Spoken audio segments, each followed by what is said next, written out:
One reason there's a lot of confusion about rights from both liberals and conservatives is that there are different sorts of rights. Besides the distinction between legal and moral rights, we also need to distinguish the different sorts of claims the assertion of a right makes. Philosophers generally use the expressions negative rights and positive rights to express these distinctions.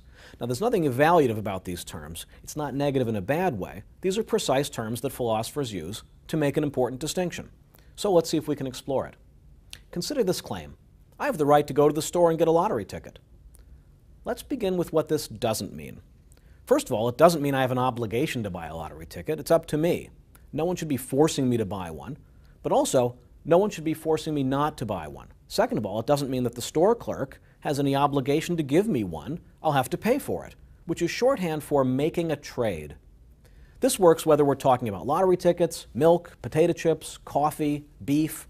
My right to get these things is not an obligation to get them, and neither is it a warrant to be given them. My right to get these things means that no one ought to stop me from making trades through which I can acquire them. That's a little different from, say, when you get arrested and are informed that you have the right to an attorney. You know how they say it from TV. If you cannot afford an attorney, one will be provided for you. The store is under no obligation to provide me with a steak if I can't afford one. But the folks who arrested me are obliged to provide me with an attorney if I cannot afford one. So, these are different kinds of rights. One way to get clear on this distinction is to think about the relationship between rights and duties. If Smith has a right, then Jones has a duty. Understanding what different kinds of duties Jones might have is one way to understand what kinds of rights Smith might have. We'll call negative rights the kind of rights which impose on others a negative duty, a duty not to do anything, a duty of non-interference. If I have a right of this sort, all you have to do to respect that right is refrain from blocking me. Negative rights are sometimes called liberties. Now, we'll call positive rights the kind of rights which impose on others a positive duty, a duty to provide or act in a certain way. If I have a right of this sort, you respect it by complying. Positive rights are also sometimes called entitlements. So, my right to a lottery ticket or a steak is a negative right. No one can properly interfere with my efforts to acquire these through trade. Freedom of speech is another example of a negative right. I cannot be arrested for speaking out. The right of criminal suspects to an attorney is a positive right. One will be provided. One interesting feature of negative rights is that they don't conflict, and we can all respect everyone else's liberties all the time. We simply have to refrain from using force to make people do our bidding. Positive rights can conflict, and in a couple of ways. One way they can conflict is scarcity.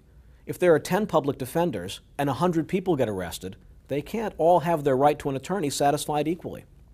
This sort of conflict can sometimes help us understand which claims are legitimate. Your property rights give you exclusive use of a resource, so others can't claim a right to vacation in your yard, at least not without your permission. The other source of conflict raises a more troubling issue. Since positive rights create duties on others to act or provide, doesn't that represent a violation of their negative rights, their liberty? It depends. Some positive rights are created by a contractual relationship. Since I'm a member of AAA, I have a positive right to towing services if my car breaks down. Non-members have a negative right to seek towing services, but I'm actually entitled to receive them.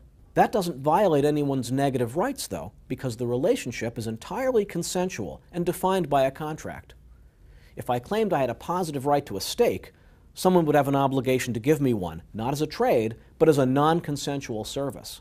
That would violate their liberty, making them involuntarily subservient to me. This suggests that if we're free and equal by nature, any positive rights would have to be grounded in consensual arrangements. Unfortunately, for a lot of so-called positive rights, this just isn't the case.